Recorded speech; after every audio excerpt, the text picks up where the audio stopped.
The 18-year-old whisper.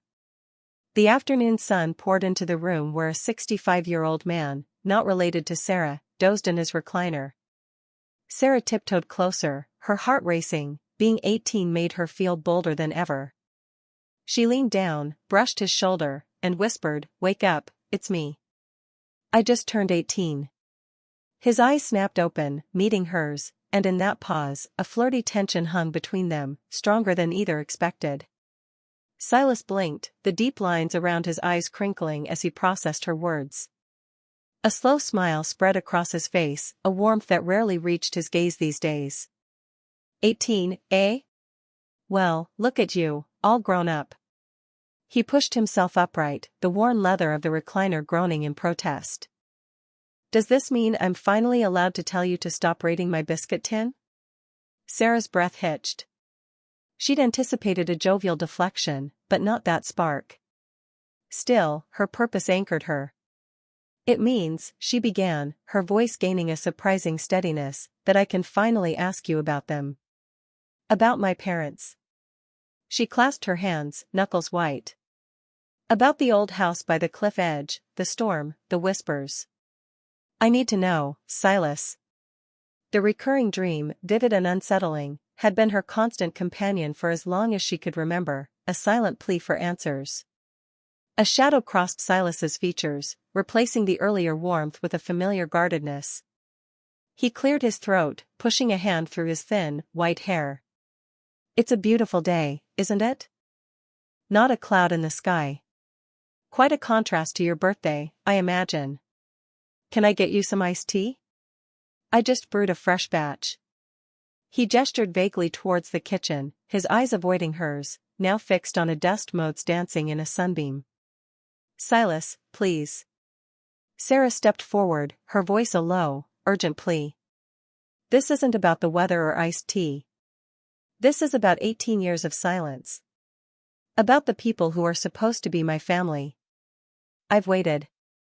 Every birthday, every year, I thought, soon. And now it's soon. You promised you'd tell me when I was old enough. The memory of a hushed conversation from years ago, half heard, half imagined, fueled her persistence. He sighed, a deep, rattling sound that seemed to carry the weight of decades. His gaze finally settled on her, heavy with unspoken burdens. Some promises are harder to keep than others, child. He leaned forward, his hands clasped between his knees. Your mother. Elara. She was a force of nature, much like you. Fierce, brilliant, uncompromising. And your father, Elias. A man of principle, unwavering even when it cost him everything. But the world they lived in, Sarah, it wasn't kind to principles. The air in the room thickened, suddenly colder despite the afternoon sun. Sarah leaned against the doorframe, her legs feeling weak. What world? What cost? Silas shook his head slowly, a profound weariness etched onto his face. There were certain expectations. Certain paths laid out. They dared to diverge. They sought a different truth, a different way of life, away from the influence that sought to control them. He paused, his eyes drifting towards a framed, faded photograph on the mantelpiece, though he didn't pick it up. There was a storm, indeed. Not just of nature, but of human ambition and fear. It swept through everything, leaving little behind but wreckage and secrets. Secrets? What kind of secrets? Her mind raced, trying to piece together the fragments he offered, matching them to the terrifying, fragmented images of her dreams. The crashing waves, the silhouette of a tall man, a woman's desperate cry, a glimmer of something metallic in the darkness. Secrets meant to protect you, he finally said, his voice barely a whisper, hoarse with emotion. Meant to keep you safe from the very things they fought against. They believed you would be better off knowing nothing. Living a normal life. I was to ensure that. He looked at her, his gaze pleading. Some things are buried for a reason, Sarah. For your protection. Sarah felt a surge of frustration, hot and immediate. Protection? From what? From the truth of her own existence? His words offered only more questions, more shadows, deepening the mystery instead of lifting it. But I'm not safe, Silas. Not with these dreams, this emptiness. Not with half-truths and promises. She pushed away from the doorframe, her determination hardening. This isn't the end, Silas. This is just the beginning. She turned and left the room, the scent of old paper and unanswered questions clinging to her, leaving Silas alone, staring at the empty space where she had stood, his face a mask of regret and fear. Flour and laughter. Flour and laughter. The aroma of yeasty dough and warm spices had already begun to permeate the air when Sarah walked into the kitchen. Sunlight, buttery and thick, streamed through the window, illuminating dust motes dancing in the golden shafts. Elias, his sleeves rolled up to reveal surprisingly muscular forearms, was already at the large oak table, a cloud of flour dusting his dark hair and the front of his worn apron. He glanced up, a wry smile playing on his lips as he saw her. "Morning, sleepyhead. Thought you might miss the first rise." Sarah grinned, feeling a lightness she hadn't experienced in days. "Not a chance.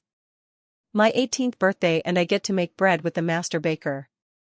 She moved to the sink, scrubbing her hands vigorously, the cold water a jolt against her skin. "Hardly a master," Elias chuckled, kneading a substantial lump of dough with practiced ease. "Just an old man who likes his hands busy." He watched her for a moment, his gaze lingering, before turning back to his task. "So, 18. Feel any different?" "Bolder," Sarah admitted, surprising herself with the honesty. She approached the table, picking up a smaller ball of dough he'd set aside. It was cool and elastic beneath her fingertips. "Like I can actually do something now." Elias grunted in agreement. "Age doesn't give you power, Sarah. It just sometimes gives you the courage to use the power you already have." He dusted his hands with flour. "All right, let's see what you remember. Gently, now. Not too much pressure." They worked in comfortable silence for a while, the rhythmic thump of Elias's needing a counterpoint to Sarah's more tentative motions. The kitchen grew warmer, the scent of baking intensifying. Sarah found herself relaxing, the anxieties that had plagued her since yesterday's charged moment with Elias receding into the background. She felt a connection, a shared understanding in the simple act of creation. Suddenly, a small, white cloud exploded near her face. Elias, with a mischievous glint in his eyes, had flicked a pinch of flour at her. Sarah gasped, a burst of laughter escaping her as she wiped her cheek. "Hey," she protested, her own hand diving into the flour sack. The kitchen erupted into a playful skirmish of flour bombs and giggles. White dust coated everything, their hair, their clothes, even the polished surfaces of the antique stove. Elias, for all his years, moved with surprising agility, ducking her attacks and retaliating with precision. Their laughter mingled, a joyful sound that filled the old house. When they finally collapsed against the counter, breathless and covered in flour, a comfortable silence settled once more. Elias's eyes, bright with amusement, met hers. The earlier flirtatious tension, momentarily forgotten in their flour fight, resurfaced, a subtle thrum beneath the surface of their shared mirth. Sarah, her heart still thrumming from the unexpected joy, found herself meeting his gaze head-on, a new kind of confidence blossoming within her. The bread, forgotten for a moment, began to give off an even richer, sweeter scent. A confused flutter. The afternoon sun, a golden syrup, poured into the quiet room. Dust motes danced in its beams, illuminating the gentle rise and fall of Mr. Henderson's chest as he dozed in his worn recliner. Sarah, her heart a frantic drumbeat against her ribs, tiptoed closer. 18, she thought, a shield and a dare. 18 made her feel a potent mix of fearlessness and utter vulnerability. She leaned down, the scent of lavender potpourri faint in the air, and brushed his shoulder with a feather-light touch. "Wake up, Mr. Henderson," she whispered, her voice barely a breath. "It's me. I just turned 18. His eyes, a startling blue, snapped open. For a long, suspended moment, they met hers, and in that shared glance, the air thickened, charged with an unexpected current. It wasn't the familial warmth she'd anticipated, nor the polite distance of their usual interactions. Instead, a flirty tension, raw and undeniable, hummed between them, stronger than either expected. A confusing flutter erupted in Sarah's stomach, a sensation she couldn't quite categorize. Was it surprise? Alarm? Something else entirely? Mr. Henderson cleared his throat, the sound a low rumble. He pushed himself up, his movements slow but deliberate. 18, you say? A faint smile touched his lips, crinkling the corners of his eyes. Well. A woman now, then. His gaze lingered on her face, then swept down, just for an instant, to the delicate curve of her collarbone beneath her simple cotton top. Sarah felt a blush creep up her neck, hot and unwelcome. He stood, taller than she remembered, and moved to a small, antique side table. From a hidden compartment, he retrieved a slim, velvet box. I had something for you, he murmured, his voice softer now, almost conspiratorial. A little something to mark the occasion. He presented it to her. Inside, nestled on a satin cushion, was a delicate silver locket. It was intricately carved with tiny ivy leaves, and though it looked old, it gleamed with a fresh polish. Sarah's fingers trembled slightly as she took it. It's beautiful, Mr. Henderson, she managed, her voice a little breathless. It belonged to my mother, he said, his eyes distant for a moment. She wore it every day. He reached out, his hand hovering for a second before gently touching her arm. You wear it now, Sarah. A new chapter begins. His touch, though brief, sent another shiver through her. The earlier tension, far from dissipating, seemed to solidify, wrapping around them in a delicate, unsettling web. The locket felt heavy in her palm, a beautiful, perplexing gift that now carried the weight of that strange, shared moment. The sun continued to pour in, but the room suddenly felt smaller, the air thicker with unspoken feelings. The warmth he found. The afternoon sun, now a buttery wash of orange and gold, poured into the small, meticulously kept living room. It illuminated dust motes dancing in the air and cast long shadows from the potted ferns. Elias, a man whose 65 years sat lightly upon him, dozed in his worn leather recliner, a book slipping from his grasp. Sarah, her 18th birthday still humming in her veins like a newly struck chord, tiptoed closer, her heart thrumming in erratic rhythm against her ribs. She felt bolder, freer, and undeniably reckless. She leaned down, the faint scent of old paper and something citrusy clinging to Elias. Her fingers, barely trembling, brushed his shoulder, a light, almost imperceptible touch through the thin fabric of his shirt. Wake up, Elias, she whispered, her voice a soft murmur that felt surprisingly intimate in the quiet room. It's me. I just turned 18. His eyes, the color of warm amber, snapped open, meeting hers. The suddenness of it made her draw back slightly, but she didn't break eye contact. In that charged pause, a curious, almost flirty tension hung between them, a silent current that crackled with an unexpected energy, stronger than either had anticipated. Elias's lips curved into a slow, knowing smile. 18, eh? And you came to wake an old man? Sarah felt a blush creep up her neck, but she met his gaze, a defiant spark in her own eyes. I thought you'd want to know. It's a big deal. He chuckled, a rich, rumbling sound that seemed to fill the room. He pushed himself up, the book finally thudding to the floor. Indeed it is. And what does this momentous occasion grant you, besides a few more lines on a government form? Freedom, she declared, her voice ringing with conviction. To choose. To be my own person. She paused, then added, her voice softening, and to finally ask for something I've wanted for a long time. Elias leaned forward, his brow furrowed in genuine curiosity. And what might that be, my newly emancipated friend? To learn from you, she said, her gaze unwavering. Everything. About the stars, about the old stories, about how you see the world. The words tumbled out, earnest and heartfelt. She saw a flicker of surprise in his eyes, then something else, a deep, almost wistful pleasure. He considered her for a long moment, the silence thick with unspoken thoughts. The golden light outside began to fade, painting the room in softer hues. Finally, he spoke, his voice gentle but firm. "That's a big ask, Sarah. My world isn't always a gentle place. Are you sure you're ready for the shadows that come with the light?" "I am," she insisted, her voice firm. "I'm not a child anymore. I'm ready to face whatever comes. I trust you, Elias." He rose from his chair, a thoughtful expression on his face. He walked to the window, gazing out at the deepening twilight. The air grew cooler, carrying the scent of damp earth. "Very well," he said, turning back to face her, a new gleam in his eyes. "Then let's begin. Not with stories or stars, but with a walk.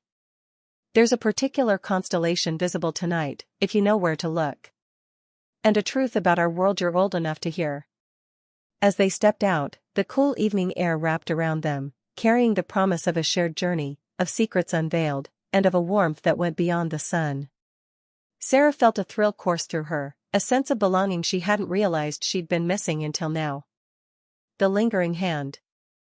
The late afternoon sun, a thick, golden syrup, spilled across the worn carpet of the living room, illuminating dust motes dancing in its beams. In the heart of that warmth, Elias, a man whose 65 years had etched kindly lines around his eyes, dozed in his recliner, a newspaper tented over his chest. Sarah, barely out of childhood's shadow at 18, tiptoed across the room, her sneakers making no sound on the threadbare rug. Her heart hammered a frantic rhythm against her ribs, a drumbeat of daring and a newfound, almost reckless, confidence. This was it. She leaned down, her breath stirring a stray wisp of silver hair near his ear. "Wake up, it's me," she whispered, her voice a reedy murmur, laced with an excitement she couldn't quite contain. "I just turned 18. Elias's eyes, a surprising shade of clear blue, snapped open. They met hers, and in the sudden, suspended quiet, an unfamiliar current arced between them. It wasn't the warmth of a grandfatherly affection she'd always known, but something sharper, laced with a potent, unspoken question. A blush crept up Sarah's neck, mirroring the subtle flush on Elias's cheeks. He cleared his throat, the newspaper sliding unheeded to the floor. 18, eh? His voice was a little rougher than usual. He reached out, his hand hesitating for a fraction of a second before settling gently on her arm, just above the elbow. The contact was brief, a brush of calloused skin, yet it lingered, a phantom warmth that made Sarah's skin prickle. He squeezed almost imperceptibly. Well. Happy birthday, then." She pulled back, a nervous laugh escaping her. The air in the room seemed to thicken, charged with the unspoken. Elias pushed himself up from the recliner, a slow, deliberate movement. His gaze didn't quite meet hers as he said, I should make some tea. For the celebration." "Oh, you don't have to," Sarah stammered, feeling suddenly awkward, her boldness evaporating like morning mist. She moved to the kitchen ahead of him, needing the space, the clatter of everyday objects to dispel the unsettling intimacy. As she busied herself with cups, she could feel his presence behind her, a weight in the small room. "So, 18, Elias said, his voice closer now, making her jump. He was leaning against the doorframe, watching her. "A big day. What are your plans, now that you're an adult?" The word adult hung in the air, weighted with implications. Sarah turned, meeting his gaze again. This time, there was a challenge in her eyes, a defiant spark. "I don't know," she said, letting a small, knowing smile play on her lips. "But I'm sure it'll be interesting." The moment stretched, taut and humming. The kettle began to whistle, a shrill release, breaking the spell. Whispers in the alley. The scent of stale beer and damp concrete clung to the alley air, a familiar perfume Sarah had come to associate with illicit dealings. Dusk was settling, painting the narrow sky above a bruised purple, but the incandescent glow of a flickering neon sign from the bar next door cast grotesque, elongated shadows that danced with her every step. Her heart hammered against her ribs, a frantic drumbeat against the city's low hum. She clutched the worn leather strap of her purse, the small, heavy object inside a reassuring weight. "You're late," a voice rasped from the deeper shadows ahead. It was low, gravelly, and entirely too close for comfort. Sarah stopped, her eyes scanning the gloom. "Traffic," she lied, her voice steadier than she felt. "And you said 7. A figure detached itself from the brick wall, a silhouette against the dim light. He was taller than she remembered from their brief, furtive meeting a week ago, his shoulders broad under a heavy coat. His face remained obscured, but the glint of something metallic on his finger caught the fading light. "Time is money, girl." "I have the money," Sarah countered, pulling out a thick envelope. The crisp bills inside represented weeks of scraping, of pretending to be a few years older to get waitressing shifts, of selling off keepsakes. It felt like a small fortune, and yet, she knew it was a pittance for what she was asking. The man stepped closer, his presence radiating an unsettling calm. He took the envelope, his fingers brushing hers, cold and surprisingly rough. He didn't count it, merely tucked it into an inner pocket. "Good. You understand the urgency. Just tell me where to find him," Sarah pleaded, her voice dropping to a whisper. "He just disappeared. One day he was there, the next, nothing. No note, no call. It's not like him." The man leaned in, his breath smelling faintly of cheap cigarettes. "He owed a lot of people, kid. Bad people." His voice was a low growl now, a predatory sound that raised goosebumps on her arms. "He tried to cut and run. Didn't think anyone would notice an old man vanish." "He's not just an old man," Sarah retorted, a flash of anger cutting through her fear. He's all I have left." A humorless chuckle rumbled in his chest. "Sentimental. That'll get you nowhere in this city." He paused, and for a moment, Sarah thought he wouldn't tell her. Then he spoke, the words like cold pebbles dropping into a well. "They took him to the old docks. The warehouse with the busted skylight. You'll recognize it by the smell." "The smell?" Sarah repeated, her stomach churning. "Yeah," he said, stepping back into the shadows. "Of fish and fear." He vanished as silently as he'd appeared, leaving Sarah alone in the alley, the echoes of his words hanging heavy in the air. The small, heavy object in her purse now felt impossibly light, a useless charm against the dread that had taken root deep in her gut. She had to go to the docks, and she had to go alone. The unspoken distance. The afternoon sun, a lazy, golden syrup, seeped into the familiar living room, painting stripes across the worn rug.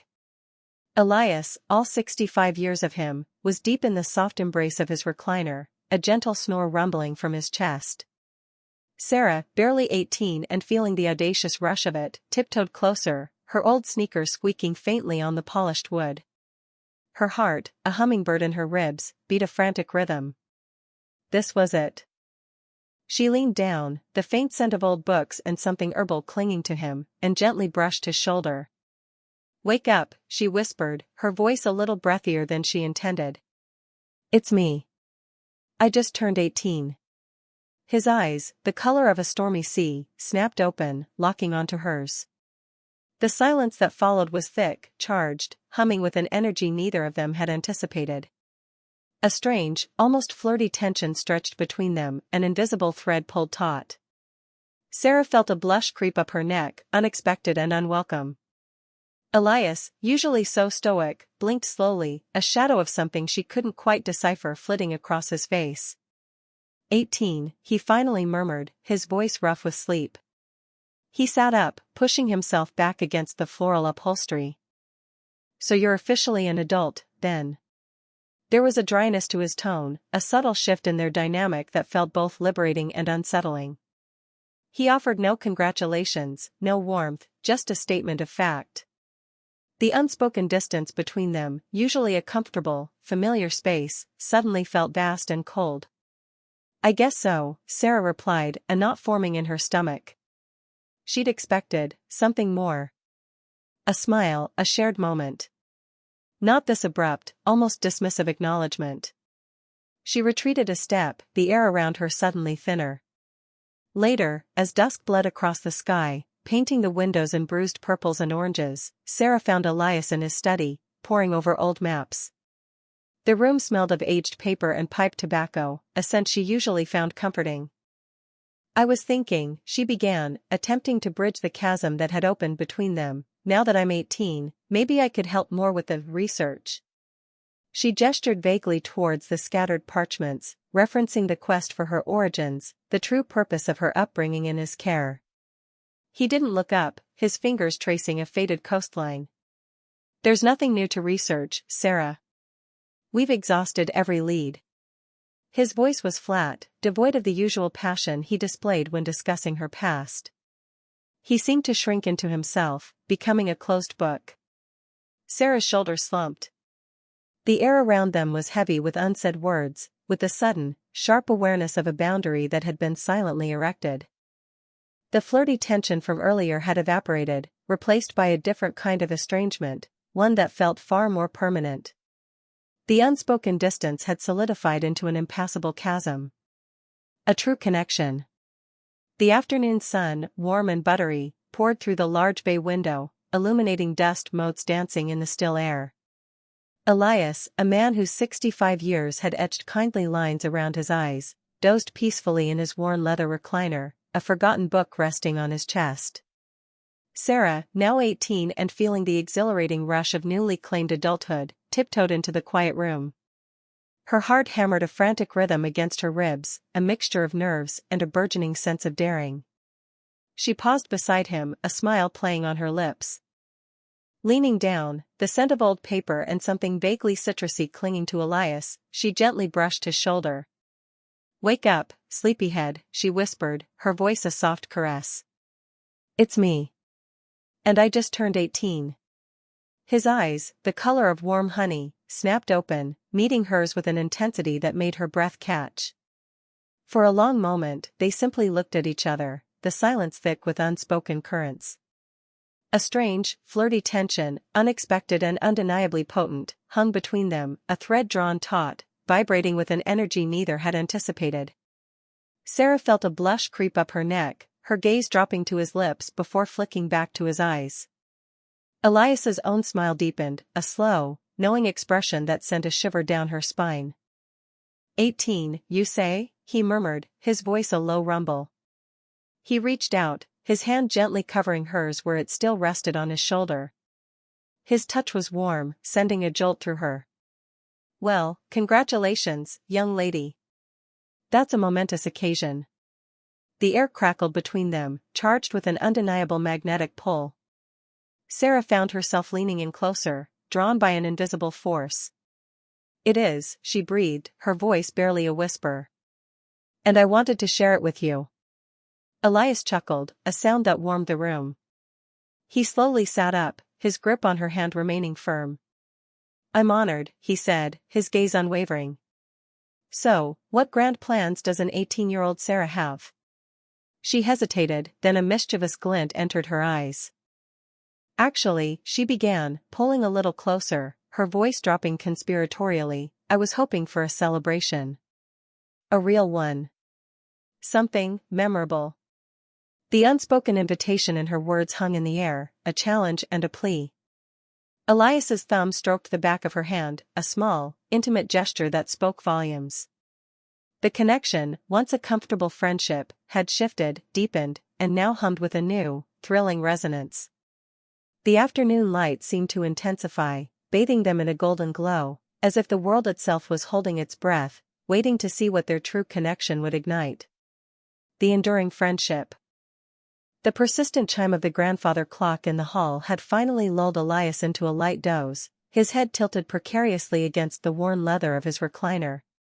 Dust motes danced in the afternoon sun, illuminating the room in a hazy, golden glow.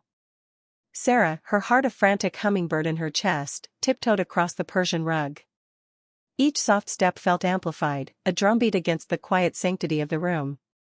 18. The word hummed under her skin, a newfound boldness that urged her forward. She leaned down, the scent of old books and something faintly medicinal clinging to Elias's clothes. Her fingers, trembling slightly, brushed his shoulder. "Wake up, it's me, she whispered, her voice barely a breath. I just turned 18. His eyes, a startling blue even in his advanced age, snapped open. They met hers, and in that suspended moment, an unexpected current arced between them. It wasn't the comfortable warmth of a long-standing affection, but something sharper, a frisson of an unspoken, almost flirtatious tension that neither had anticipated. Elias blinked, a faint flush creeping up his neck. 18, you say? He rumbled, his voice still thick with sleep. He pushed himself upright, his gaze lingering on her face. Well. Time certainly doesn't stand still, does it? He cleared his throat, the moment dissipating like smoke. And what grand plans does an 18-year-old have that require waking an old man from his afternoon reverie? Sarah, feeling a blush of her own, straightened. I was thinking about the old lighthouse, Elias. The one your father used to talk about. The secret tunnel, remember? A flicker of something, nostalgia, perhaps, or a spark of youthful mischief, brightened his eyes. The tunnel, he murmured, a faint smile playing on his lips. A folly, really. Never truly finished. But yes, my father had quite the imagination. He paused, his gaze assessing. You want to explore it, don't you? I do, she confirmed, her voice gaining confidence. Now that I'm 18, I feel like it's time to see it. Before it all crumbles completely. Elias chuckled, pushing himself to his feet with a groan. Before you're too old and decrepit, like me, to appreciate a good adventure, eh? He walked over to a heavy oak desk, pulling out a tarnished brass key from a hidden compartment. It's a long walk, Sarah. And the tunnel, it's dark. And likely full of spiders. I'm not afraid, she declared, though a tiny shiver traced her spine at the mention of spiders. He turned, the key glinting in his hand. Good. Because a true adventure requires a brave heart. His eyes met hers again, and for a fleeting instant, that peculiar, charged energy returned, a silent acknowledgement of something unspoken yet deeply felt between them. It was a friendship, yes, but one imbued with a complexity that belied their age difference, a bond forged not just in shared history, but in a nascent, unspoken understanding that transcended typical familial affection. The journey to the lighthouse, she knew, would be more than just an exploration of a forgotten tunnel, it would be an exploration of themselves.